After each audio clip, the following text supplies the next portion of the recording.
Baik, ini merupakan materi terakhir untuk perkuliahan kimia analisa instrumen. Kita akan bicara tentang scanning electron microscope atau singkatannya adalah SEM atau disebutnya SEM gitu ya. Jadi kita bisa nyebut namanya SEM. Nah, eh, mungkin kalian tidak asing dengan istilah mikroskop ya, karena sebenarnya fungsi dari mikroskop sama-sama untuk memperbesar suatu bayangan. Jadi sama di sini juga tugasnya juga memperbesar bayangan. Tapi prinsip kerjanya kalau mikroskop biasa itu menggunakan cahaya, tapi kalau mikroskop ini menggunakan elektron. Nah, jadi kita bisa lihat ini kan ada mikroskop yang kalian pernah gunakan ketika pelajaran biologi atau kuliah biologi dasar gitu ya. Nah, ini di sini terlihat bahwa kita memanfaatkan listrik untuk menyumbang sumber cahaya gitu kan. Nah, ataupun kita memanfaatkan cahaya yang ada di lingkungan dari mikroskop itu. Maka kita biasanya menggunakan mikroskop tradisional yang harus ada di ruangan yang terang gitu ya.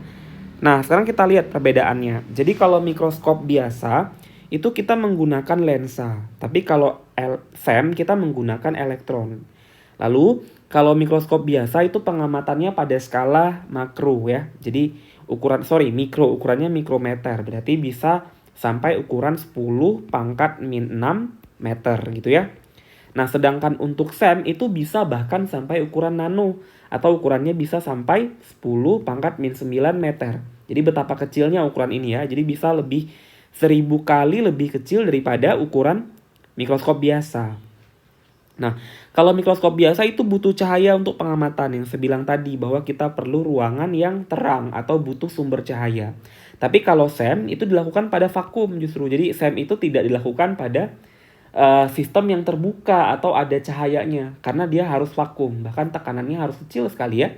Nah, kemudian mikroskop biasa tidak bisa untuk identifikasi unsur. Jadi mikroskop biasa itu hanya bisa melihat gambaran saja. Jadi kayak visualnya saja. Jadi hanya visual dari suatu tampak. Ya misalnya kita mengamati sel hewan, sel tumbuhan gitu ataupun melihat bakteri gitu menggunakan mikroskop biasa. Tapi kalau untuk SEM itu bisa melihat sampai level unsur. Kenapa bisa level unsur? Karena tadi kata kuncinya ada di E ini, kan elektron. Nah, elektron itu bisa spesifik ya, ada elektron valensi dan juga elektron dari setiap atom. Makanya bisa ke elemen larinya. Jadi bisa elemen atau ke unsur-unsur. Itu ya sebenarnya kenapa kita bisa mengamati mengidentifikasi unsur untuk SEM, sedangkan di mikroskop biasa tuh nggak bisa. Ya. Ini adalah alat lengkap dari SEM. Jadi kalau diperhatikan di sini yang disebut tadi. Jadi mikroskop ini menggunakan elektron ya sebagai media pengamatnya ya. Ingat, dia tidak menggunakan cahaya. Jadi yang dikatakan tadi pengamatannya terjadi di ruang vakum. Jadi ruang vakumnya ada di sini nih. Jadi ruang vakumnya ada di sini justru. Jadi di sini adalah vakum ya. Vakum system. Nah, sedangkan yang ada di sini ini adalah monitor. Jadi ini seperti komputer biasa. Ini adalah monitor untuk memvisualisasi ya. Monitor untuk memvisualisasi gambar daripada citra SEM itu. Dari mana tampilan dari gambar yang kita lihat dari suatu material. Nah, kemudian yang ada di sini ini namanya kayak alat kontrol. Jadi kontrol ini bisa digerak-gerakkan. Kalian bisa memilih. Misalnya kalian nanti kan ukurannya banyak nih ya, sebesar ini ya. Nah, kalian bisa aja sebenarnya memilih ukurannya itu nanti mau diambil misalnya maunya yang di sini aja gitu. Ini yang diperbesar. Jadi diperbesar misalnya 10.000 kali. Di bagian ini aja karena ini menurut kalian bagus. Gitu juga, misalnya kan boleh pilih ini kan ada banyak nih tampilannya. Kalian boleh pilih bagian ini aja yang diambil sebagai misalnya 1000 kali gitu. Nah, jadi kelebihan SEM ini juga itu bisa mengamati bahkan di penampang melintang. Bayangin kalian misalnya punya satu paper sheet, kalian pernah sudah praktikum pembuatan membran kan dengan saya di kimia analitik 1 dulu ya. Nah, jadi kalau kalian bikin analitik 2. Nah, kalau kalian bikin membran kan bentuknya kayak lembaran gini kan. Nah, lembaran kayak beginilah ya bentuknya. Nah, anggap ini lembar tipis ya, kita sebutlah sebagai membran gitu ya. Nah, jadi membran ini karena dia bentuknya kayak kertas, maka yang atas ini jadi permukaan ya. Jadi bentar. Nah, Pak hilang nih. Jadi wait. Jadi bagian permukaannya gitu ya. Ini bagian pinggir. Jadi bagian permukaan ini bisa kalian amati. Jadi bagian surface bisa kalian amati pakai SEM juga. Jadi bisa di SEM, bisa kelihatan bentuknya. Nah kemudian apa yang dilihat ya pori. Biasanya SEM itu melihat ukuran pori dia ya. Atau ukuran pori atau kayak mana sih sebenarnya persebaran suatu permukaan.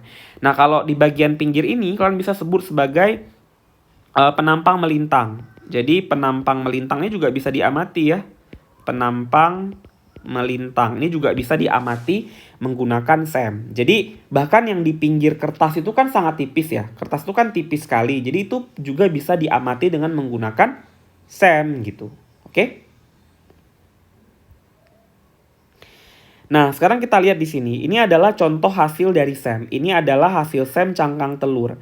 Kalian bayangin cangkang telur itu kan sangat tipis ya. Jadi ini bisa dilihat bahkan di pinggirannya. Jadi ini adalah bentuk gambaran cangkang telur, itu bentuknya kayak serabut-serabut.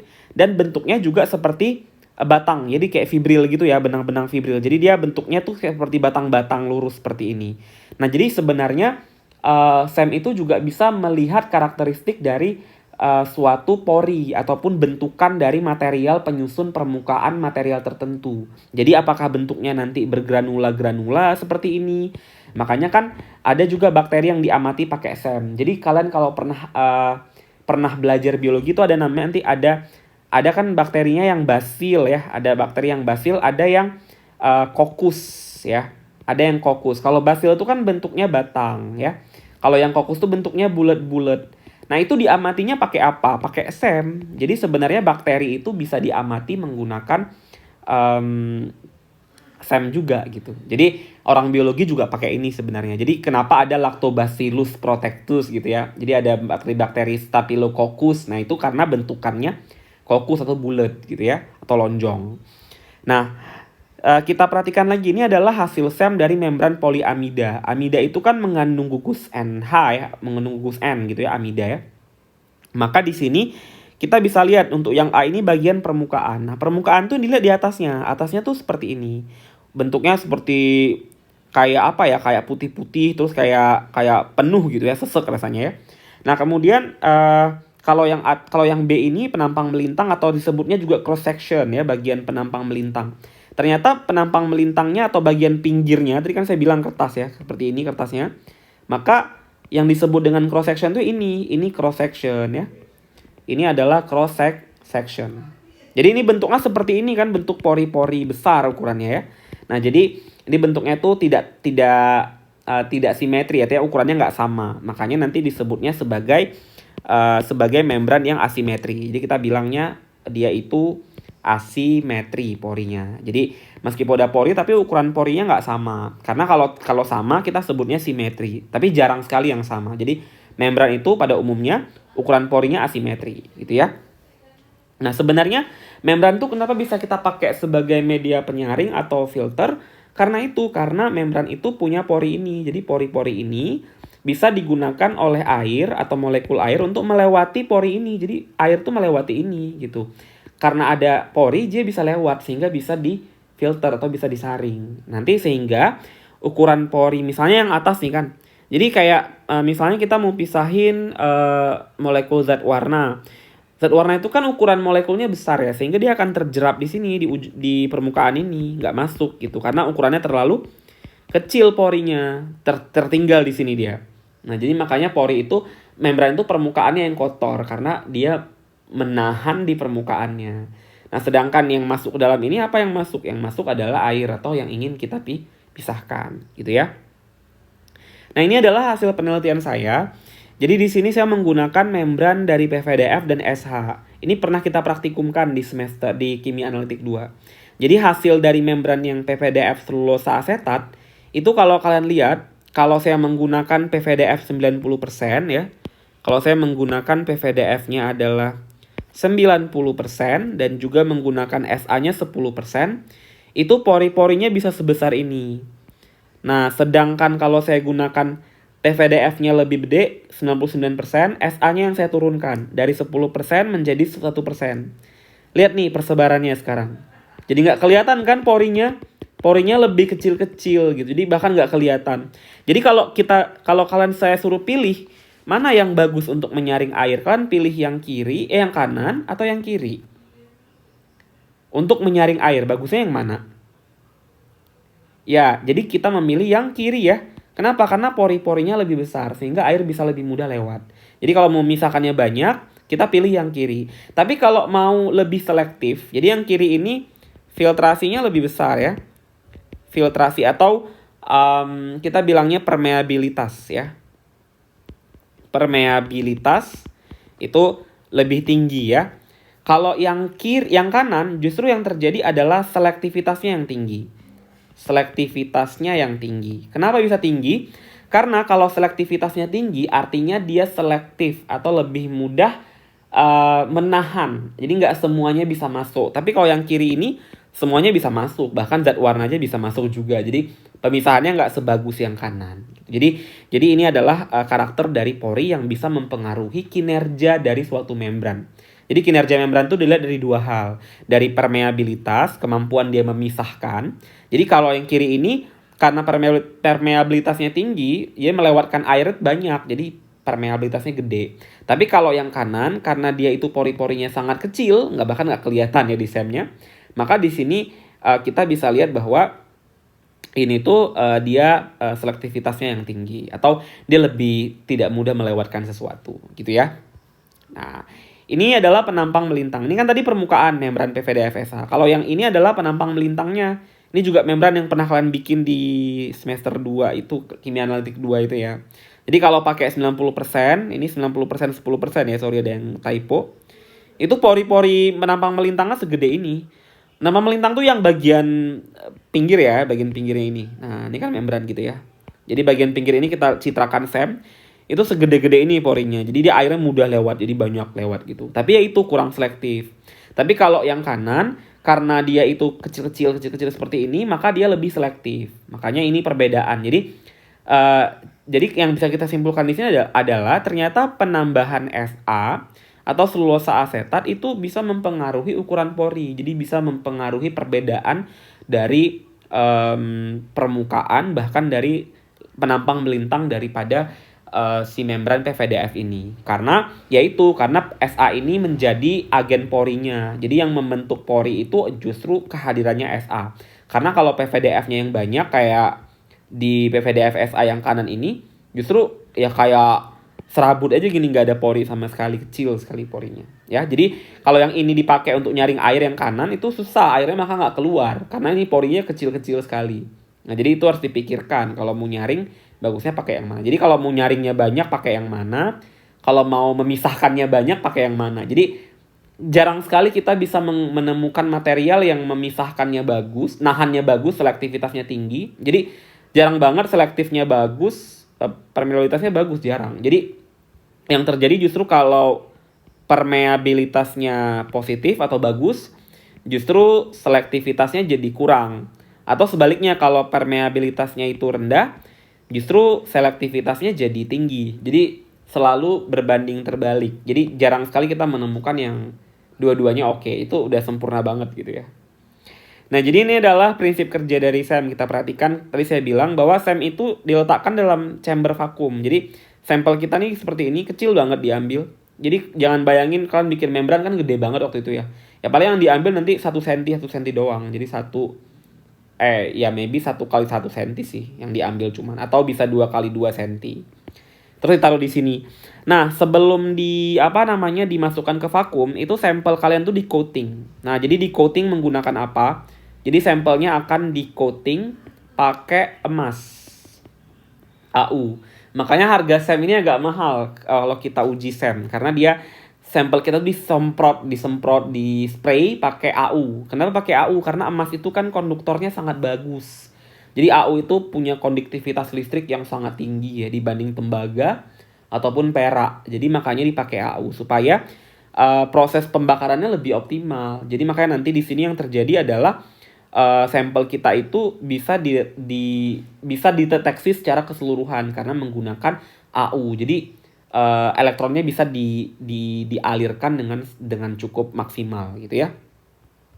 Jadi ini adalah proses terjadinya. Jadi ketika udah masuk nih udah siap di coating baru masuk ke dalam chamber gitu ya. Ketika masuk Maka nanti di sini akan disinari sama cahaya ini ya. Anoda ini memancarkan thermionic cathode. Katodanya kan negatif ya, dia keluar nanti akan masuk ke kutub positif di anode. Maka dia akan pancarkan ke sampel kita. Setelah dipancarkan demikian, maka dia akan terjadi nanti akan muncul yang ke kanan ini akan muncul lensnya. Jadi lensanya ini yang akan menggambarkan SEM itu. Jadi setelah dibakar, nanti hasilnya akan dipancarkan, diserap sama electromagnetic lens ini. Inilah yang akan dijadikan sebagai citra SEM yang bisa kalian amati di gambar yang ini tadi ya. Jadi itu sebenarnya. Nah, jadi itu proses SEM itu. Nah, jadi ini adalah prosesnya, kita lihat. Jadi ketika dia sudah dilensakan, kemudian dia akan di deflection ya. Di deflection diterima oleh detektor. Detektor terima, dia akan terima lewat computer input, dia akan proses ke gambar. Jadi akan muncul gambarnya di sini nanti, gambar SEM gitu ya. Nah, lalu gimana cara dia memilih unsur. Jadi bagaimana dia menganalisa adanya unsur tertentu. Nah, nanti makanya SEM itu ada dua macam. Jadi kalian bisa aja melakukan SEM doang. Jadi kalau kalian hanya melakukan SEM, maka kalian hanya mendapatkan gambar-gambar seperti yang saya sebutkan tadi. Tapi kalau kalian pakai SEM EDX, nah EDX itu apa? Elektron dispersif ya, X-ray. Nah, kalau dispersif X-ray, kalian bisa memetakan. Jadi kalian bisa memetakan persebaran unsur-unsur di dalam sampel. Ya, bisa kalian petain gitu ya. Jadi misalnya nanti akan muncul sekian persen oksigen, sekian persen gitu ya. Akan muncul nitrogen sekian persen, akan muncul sulfur sekian persen, akan muncul fosfor sekian persen, atau Al sekian persen gitu. Jadi seperti itu konsep kalau menggunakan SEM EDX. Ya, itu bisa tahu bahwa unsur itu akan tersebar.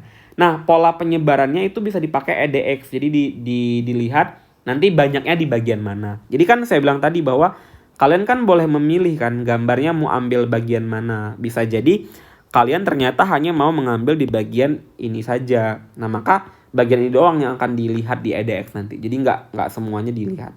Gitu ya.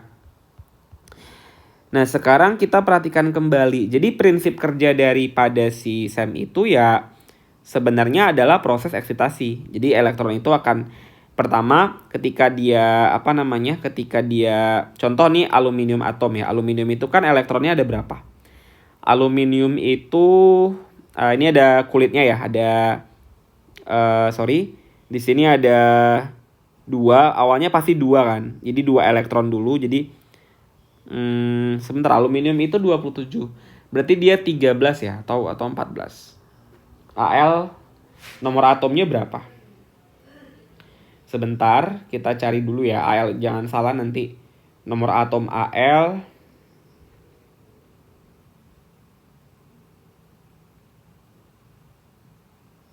ya 13, benar ya.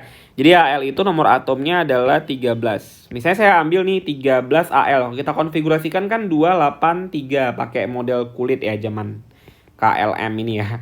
Nah, jadi pasti di kulit pertama ada 2, kulit kedua 8, ketiga ada 3. Benar ya, di kulit terakhir ada 3 elektron nih. Nah, jadi yang terjadi adalah di kulit ini elektron itu akan mengalami eksitasi. Jadi dia eksitasi itu dari mana pindah? Dari yang bisa jadi pindahnya dari 2 gitu ya. Eksitasi itu kan bisa pindah dari sini masuk kemari kan ke kulit atas. Jadi bisa dari K menuju L atau L menuju M gitu kan. Nah, jadi cuman di sini ceritanya L sudah penuh, K sudah penuh, nggak mungkin eksitasi lagi. Jadi eksitasi paling bisa terjadi ya dari ini sebenarnya. Si 3 ini eksitasi keluar gitu ya. Jadi dia bisa masuk ke, kalau kita gambar gini lebih mudahnya. 1S2, 2S2, 2P6 gitu kan. Ini baru 8 ya. Terus 3S2, 3P1. Nah, jadi yang terjadi eksitasi adalah di P. P itu kan 3 ya. 1. Maka dari S, ini kan 3S2. Nah, ini adalah 3S2, ini 3P1. Maka nanti yang terjadi adalah dari S ini satunya pindah kemari, satu elektronnya. Jadi ini pindah dia, ya satunya. Maka nanti jadinya seperti ini. Jadinya 3s1 gitu ya. 3s1, 3p2. Jadi P-nya akan ada 2 elektron gitu. S-nya tinggal 1 gitu kan. Nah, jadi seperti ini yang terjadi. Nah, kondisi eksitasi ini ketika dia kembali lagi kemari, maka disebutnya sebagai relaksasi. Jadi ketika relaksasi, terinput lah, oh ini unsurnya ini gitu. Jadi dia akan kelihatan, nanti muncul dia gambarnya itu muncul dia spektrumnya. Kalau EDX itu dia spektrumnya seperti ini, seperti garis-garis seperti ini. Ini Al, oh ini misalnya oksigen, oh ini misalnya nitrogen gitu. Jadi dia akan seperti itu. Jadi ini adalah prinsip kerja dari SEM. Ya semoga kalian bisa memahami ini ya dengan mudah. Kalau kalian masih kurang paham, mungkin boleh dicari video-video lain untuk bisa mensupport atau menjadi suplemen pembelajaran ini. Atau jika ada pertanyaan lanjutan, boleh kita diskusikan di Google Classroom ataupun di grup kelas gitu ya. Terima kasih banyak sudah nonton sampai akhir. Saya tutup penjelasan ini. Demikian.